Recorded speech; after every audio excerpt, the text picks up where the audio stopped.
Yo, what's going on? Happy 2024. Come on in here for a little winning formula, courtesy of the Minnesota Lottery.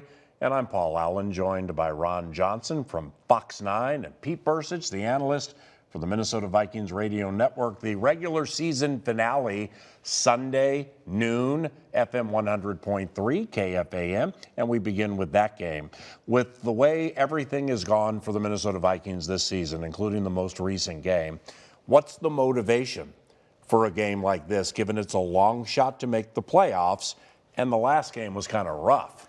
The motivation is that you are a professional and you want to continue to be a professional, right? And unless you're going to just retire after this football game's over, then then maybe you want to go out with a bang. But you want to have a good taste in your mouth with regards to the season. The last 6 weeks have been challenging, to say the least. So you want to go out on a high note, and you want to leave that impression.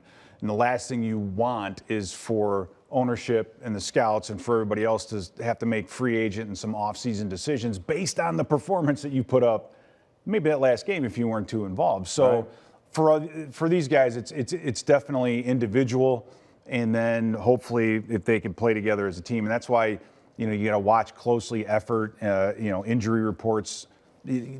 You want guys that want to be on the field, regardless if it's a playoff, whatever it is. You want guys that love to play the game, will line up at any time, at any point, anywhere, and play this game to the best of their ability, and that's what you're going to find out about this Sunday. RJ? Well, Jim Carrey once said, so you're telling me that there's a chance.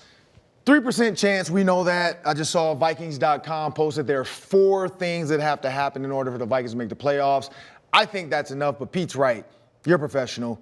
They're going to watch this Lions film in the offseason. They're going to decide whether you make it the playoffs or not. They're going to watch all these last couple games, seeing how Ivan Pace played, seeing how Caleb Evans played, see how, Christian Darrisaw played, because they get graded. And when they're going to free agents looking for OTA guys to add, they're going to try to say, well, how was his last game, or how was his last couple games? And yeah, you don't want to leave a bad taste in their mouth when they're going back to watch film. And also, you're walking onto the field, I've always been told that the way to not get hurt is to play as hard as you can possibly play.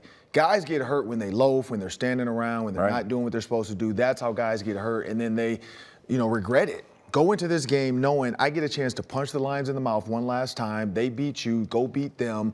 Don't leave a bad, because I talked to Lomas Brown today, and Lomas Brown said Dan Campbell is going to play his starters. And he said they want to kick the Vikings' butt. So then what should the Vikings want to do? Kick the Lions' butt. You've got to go into it feeling like the way the Lions treated the Packers last year. Lions had no chance. They still punched the Packers in the mouth and pushed them out the playoffs.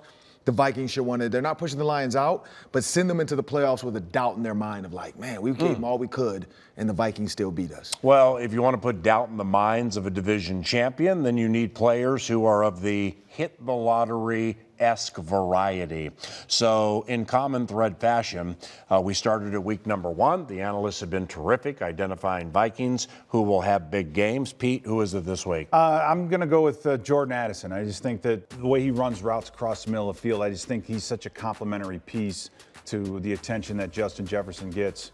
I just put him on another big game. He's had an unbelievably good rookie season.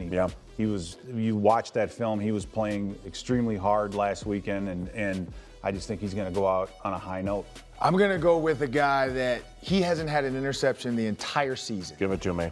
Harrison Smith is a long shot. I feel like with the way Jared Goff is going to come out, again, we've seen him make some throws. He's going to test these DBs. The film they put up against the Packers, he's like, look, we can take some deep shots. Well, who's back there to take care of those deep shots? Harrison Smith. I'm going to go with Harrison Smith. The old dog, he's got a new trick for you, and it's going to be an interception. First one of the year. All right, that is your winning formula into the regular season finale. For Pete and Ron, I'm Paul. Skol Vikes.